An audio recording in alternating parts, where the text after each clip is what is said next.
이 새벽 우리에게 주신 하나님 말씀은 요한계시록 14장 14절에서 20절까지의 말씀입니다.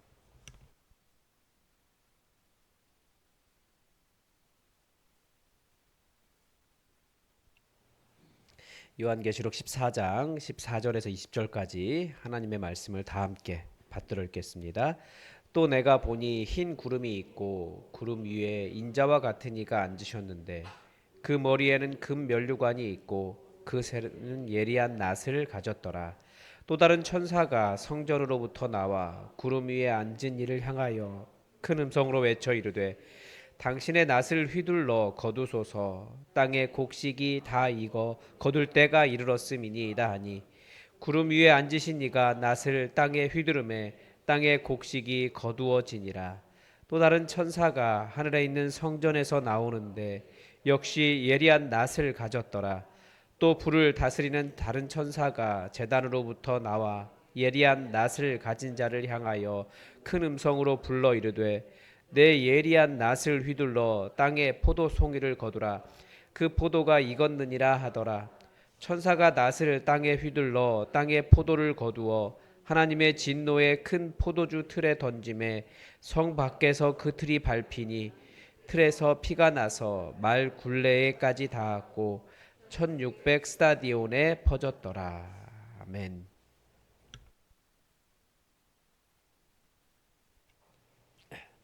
예수님은 이 세상이 어떤 곳인가에 대한 설명을 많이 하셨습니다. 그 중에 예수님의 설명에 보면 알곡과 가라지 비유가 있습니다. 마태복음 13장에서 그 씨앗 비유를 설명하시면서 알곡과 가라지가 세상에 함께 있다. 또 때로는 그 세상이 교회로도 읽힐 수 있는 그런 부분이 있습니다. 그러니까 우리 안에 다들 어떻게든지 하나님의 말씀 따라 살아가는 사람들처럼 보이지만 때로는 우리 안에도 알곡과 가라지가 있을 수 있다라는 거죠. 그런데 알곡과 가라지를 언제 알 수 있느냐? 예수님은 마지막 때에 알 수 있다 그러셨습니다. 추수하려고 보니까 가라지가 있는 거예요. 예수님께서 지금은 뽑지 말아라라고 그래요. 추수 때까지 두라라고 하시죠. 왜냐하면 가라지 뽑다가 알곡도 뽑을 수 있으니까.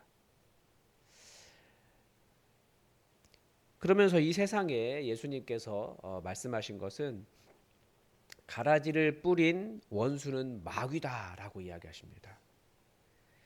추수 때는 세상 끝날이고 추수꾼은 천사들이고 그리고 가라지를 거두어 불에 사르는 것 같이 세상 끝에도 그렇게 될 것이다 라고 예수님도 말씀하셨습니다. 오늘 환상은 바로 그 예수님의 말씀을 그대로 보여주고 있습니다. 굉장히 무서운 말씀이기도 하죠. 우리는 다 내가 알곡인 줄 알고 살아가는데 추수 때 봐야 안다라는 거예요. 겸손한 신앙생활을 해야 되는 이유가 있습니다. 예수님은 이 추수의 날이 반드시 있다라고 경고하신 것이고 그 씨앗은 사탄이 마귀가 뿌렸는데 그 결과는 내가 당하는 거예요. 예수님도 그렇게 하나님의 일을 하셨고 우리 믿는 자들도 세상에 말씀을 뿌리고 있는데 안타깝게도 그 모든 결과는 사람이 당한다는 거예요. 오늘 본문이 바로 그 추수 때 알곡과 가라지의 일들을 보여줍니다. 예수님의 추수 그 마태복음 13장 가라지 비유라고 말씀을 드렸는데 그 가라지 비유에 보면 악한 자를 먼저 거두는 것으로 되어 있습니다. 오늘 근데 순서는 먼저 알곡을 거두고 그리고 악한 자들을 거두는 그런 순서로 되어 있죠. 어쨌든 그게 아마 동시에 일어나든 뭐 순서는 그렇게 중요한 건 아닌 것 같습니다. 예수님은 반드시 세상 끝날에 추수가 있다라는 것을 가르쳐 주신 것입니다. 그러면 이제 우리는 가라지가 무엇일까 생각을 해봐야겠죠. 가라지는 사탄 마귀가 심어준 것을 따라가는 것입니다. 예수님도 우리에게 말씀을 주셔서 그 말씀 안에 거하고 말씀을 따라가도록 하셨던 것처럼 사탄도 우리에게 마귀도 우리에게 그런 따라갈 말들을 주는 거죠. 특별히 이거다라고 말하지 않기 때문에 사탄이 하는 일은, 마귀가 하는 일은 이 사회 전반적으로 사람들이 생각하는 사회 시스템이나 사회 안에 들어있는 세계관 속에서 일합니다. 그래서 이것이 옳은 거야. 따라가는 이유는 그것이 옳다고 생각하기 때문이거든요. 그것이 내가 살아가는데 도움이 되는 거야. 이렇게 사는 것이 바른 거야. 라고 하는 말 속에 은근히 맞는 것도 있지만 거기에 사탄을 따라가도록 하는 것들이 있다라는 거죠. 그래서 좋은 열매를는 예수님의 말씀을 그 가라지 비유 앞에 나오는 씨앗 비유에 의하면 좋은 열매는 무엇이냐? 예수님의 말씀을 착하고 좋은 마음으로 따르며 견디고 인내하는 것입니다. 가라지가 그러면 심어준 그 원수가 심어준 그 가라지와 같은 마음은 무엇이겠습니까? 마음의 동기를 살펴야 되는 것이에요. 예수님도 착하고 좋은 마음으로 말씀을 따르는 것이다. 이렇게 가르쳐 주셨거든요. 그러니까 우리 마음에 무엇이 들어있는가? 그러니까 착하고 좋은 마음이라고 마귀도 이야기하겠죠. 열정도 심어주고 그것이 옳은 일이니까. 그런데 마음의 동기가 이 착하고 좋은 마음, 겸손함 이런 것이 아니라 뭐 미움, 질투, 예수님께서 계속 경고하신 것은 내가 너보다 더 훌륭하다, 높다라고 하는 높은 마음, 그리고 두려움 때문에 나 살자고 막 살려고 하는 것, 분쟁을 일으키려고 하는 것, 그리고 네 편, 내 편을 나누려고 하는 파당, 성령을 따르지 않는 그런 삶들에 대해서 이야기하는 것입니다. 그게 원수가 심어준 마음이라는 거예요. 원수는 계속해서 우리에게 그런 마음을 심어줍니다. 계속해서 올라와요. 사탄의 참소이기도 하고요.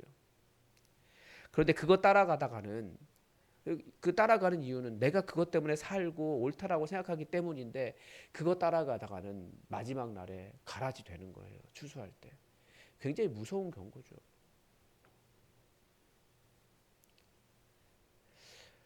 예수님은 먼저 말씀은 예수님이 먼저 그런 곡식이 익었기 때문에 그 곡식을 다 거두는 추수를 합니다. 그리고 17절부터 이제 또 다른 천사가 나와서 이제 다른 추수를 합니다. 그게 이제 가라지를 추수하는 거예요. 먼저 성전에서 나온 천사가 이 거두는 천사가 예리한 낫을 가지고 있죠. 우리는 천사를 잘 생각하지 않는데 분명히 예수님은 천사가 거둔다 이렇게 말씀하셨어요. 그리고 18절에 보면 또 다른 천사, 근데 불을 다스리는 천사예요. 근데 이 불을 다스리는 천사 마지막에 다 거두어서 불태우겠다라는 말과도 연관이 되겠죠. 근데 이 천사가 나온 곳이 어디입니까? 제단에서 나왔습니다. 왜 제단에서 나왔을까요? 요한계시록에서 제단 밑에 누가 있냐면 제단 밑에는 우리의 억울함을 언제야 풀어주십니까? 라고 하나님께 울부짖는 순교자들이 모여 있는 곳이 그 제단입니다. 그러니까 제단에서 나와서 이제 거두어라 라고 말하는 이유는 그 순교자들의 억울함을 풀어주시는, 그러니까 그 원수들이 그렇게 순교자들을 억울하게 했기 때문에 억압했고 선교자들을 죽인 자들이기 때문에 하나님께서 순교자들의 부르짖음을 들으시고 이제 하나님의 진노를 드러내시는 것입니다. 19절에서 그래서 이 포도송이를 거두라라고 이야기하고 있죠. 좀 포도송이는 그 가라지는 알곡이 여물어야, 그러니까 그 안에 있는 즙 같은 게 좀 딱딱해져야 거두는 것인데 알곡은, 즙은, 포도는 그 안에 즙이 가득 찰 때 거두는 것입니다. 그러니까 언제 거두느냐? 이 악한 자들을 언제 거두느냐? 그들의 피가, 그러니까 포도라고 하는 게 이제 피로 표현하고 있는 것입니다. 그러니까 그 피가 다른 사람을 억울하게 하고 악하게 한 그 피가 그 안에 꽉 찰 때까지 기다리신다는 거예요. 그래서 하나님의 진노의 큰 포도주 틀에 던지고 밟는 거죠. 심판을 하시겠다라는 것입니다. 이것을 14장 8절, 오늘 14장 14절부터 읽었는데 14장 8절에 보면 바벨론이라고 이야기하고 있습니다. 바벨론이 음행으로 하나님의 진노의 포도주를 먹이던 자입니다. 여기서 음행이라고 하는 것은 육체적인 음행을 뿐만 아니라 뭐 그건 당연히 포함되어 있는 거겠죠. 하나님의 말씀을 따르지 않고 믿는 자들을 핍박하고, 그리고 계속해서 로마가 했던 일들, 그 팍스 로마나 로마의 시스템과 로마가 옳다라고 말하는 그들의 교만과 그들의 학문과 그들의 지식과 그들의 어떤 황제 시스템과 군사력과 이런 것들을 그 가장 옳기 때문에 그것을 온 세상에 전파해야겠다라고 하면서 다른 사람들을 짓밟았던 그 팍스 로마나의 교만함을 이 바벨론의 음행으로 그 하나님의 진노의 포도주를 마시게 하던 자라고 이야기하시는 것입니다. 그러니까 우리가 로마의 방식을 따라간다라고 하는 것은 단순히 그 바벨론의 영광, 내가 그 안에서 이렇게 되어야만 잘 사는 것이다라는 것도 의미하기도 하지만, 때로는 나의 옳음을 다른 사람에게 강요하는 것도 말씀이 아니라 그런 바벨론의 음행으로 하나님의 진노의 포도주를 마시게 하는 것과 같다라는 거예요. 그러니까 우리가 굉장히 조심해야 되는 거죠. 겸손함으로 오직 말씀을 이야기하지 않으면, 잘못하면 우리도 이 땅 살아오면서 나름대로 철학도 있고 나름대로 옳은 것도 있고 그런 것 있잖아요. 다른 사람에게 오히려 폭력적으로 다가갈 수 있다라는 거예요. 바벨론의 음행은 또 어제 말씀드린 대로 하나님 이외에 다른 것을 의지하는 마음, 이게 나를 살릴 것이다. 인간은 무엇인가를 숭배하게 되어 있거든요. 항상 무엇인가를 경배하게 되어 있어요. 그런데 하나님이 아니면 그것이 뭐 세상의 영광이든 돈이든 아니면 권력이든 아니면 내가 옳다라고 하는 것이든지 결국은 나이긴 하지만, 그게 나이긴 하지만 하나님 이외에 다른 것을 의지하게 되어 있습니다. 그것이 바로 바벨론의 그 음행으로 하나님의 진노의 포도주를 먹이게 하는 그런 일과 같다라는 거죠. 그런데 예수님은, 그리고 이 요한계시록은 반드시 그 마지막 날 추수 때가 있다. 그래서 그 하나님의 진노의 큰 포도주 틀에 던져져서 성 밖에서 그 틀이 밟힌다. 틀에서 피가 나는데 그 피가 그 말 굴레까지 닿았고 1600 스타디온에 퍼졌더라. 이건 온 세상에 다 퍼졌다, 그런 뜻입니다. 하나님의 진노가 온 세상 가운데 일어난다라는 거죠. 우리가 마지막 날에 대한 이야기를 듣는 것이기도 하고, 하나님의 진노는 꼭 미래뿐만 아니라 현재적이기도 해요. 하나님의 말씀 따르지 않으면. 그래서 이 세상에는 하나님의 사람도 있고 사탄의 사람도 있습니다. 우리는 하나님의 말씀, 하나님 나라를 만들기 위해 살아가는 사람들인데, 내가 하고 있는 일이 하나님의 나라인지 정말 분별해야 되고, 때로는 하나님 나라 만들자고 하는 그 오름 때문에 다른 사람에게 지옥을 선물하고 있지 않는지 우리는 분별해야 됩니다. 그리고 착하고 좋은 마음으로 말씀을 견디어내는 것이 열매 맺는 삶이기 때문에, 우리도 주님의 말씀을 들었을 때 예수님은 넓은 길이 아니라 좁은 길 가라고 하셨고 십자가 지라고 하셨는데, 우리는 십자가 지는 삶이 필요한 거예요. 내가 어떤 사람인지는 솔직히 나만 압니다.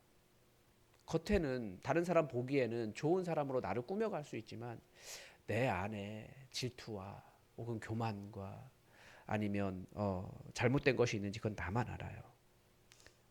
그리고 또 때로는 나만 모르고 다른 사람들은 다 알 수도 있어요. 겸손할 필요가 있는 거죠. 비열한 짓 하지 않고 남들 다 하니까 나도 괜찮다 하지 않고 말씀 깊이 묵상하면서 우리 말씀을 따라갔으면 좋겠습니다. 다른 사람들 억울하게 하지 않고, 특별히 예수님이 계속해서 말씀하신 것은 뭐냐면 겸손하라는 거예요. 세상은 위로 올라가는 것이 옳은 일이지만 하나님 나라는 내려가는 것이 옳은 일이에요. 우리 다 세상 살면서 사회적인 지위도 있고 괜찮은 사람들이잖아요. 그렇지만 기억해야 됩니다. 나는 예수님이 죽으셔야 할 만큼 큰 죄인이다. 그러니까 다른 사람 죄인이라고 말하지 말고 나를 먼저 죄인이라고 말하면서 겸손하게 주님의 말씀 따라 다른 사람에게 긍휼을 베풀면서 용서하면서 사랑하면서 그렇게 우리가 살아가야겠습니다. 그러면서도 겸손한, 마지막 날에 가서도 주님 저는 무익한 종입니다, 겸손한 그런 믿음의 삶을 살아갈 수 있기를 바랍니다. 오늘도 하나님의 뜻이 우리에게 이루어지기를 주기도문으로 기도하겠습니다. 하늘에 계신 우리 아버지, 아버지의 이름을 거룩하게 하시며 아버지의 나라가 오게 하시며 아버지의 뜻이 하늘에서와 같이 땅에서도 이루어지게 하소서. 오늘 우리에게 일용할 양식을 주시고 우리가 우리에게 잘못한 사람을 용서하여 준 것 같이 우리 죄를 용서하여 주시고 우리를 시험에 빠지지 않게 하시고 악에서 구하소서. 나라와 권능과 영광이 영원히 아버지의 것입니다. 아멘. 여러분 오늘 함께 기도하실 때 우리가 다들 지금 여기 모이신 분들이 다들 교회에서 직분이 있으신 분들인데 사실 그런 직분이 우리를 속일 수 있어요. 우리가 하나님의 말씀 따라 겸손한 삶을 살게 해달라고 우리 함께 기도합시다. 그리고 우리가 사실 몰라요. 마지막 날에 내가 알곡인지 가라지인지 정말 겸손한 신앙생활 할 수 있게 해달라고 우리 기도합시다. 성령님께서 오셔서 우리를 강력하게 이끌어 주셔서 오직 성령의 소욕을 따라 사는 그런 사람들 되게 해달라고 우리를 성령의 사람으로 변화시켜 달라고 우리 함께 기도하겠습니다. 다 함께 기도하겠습니다.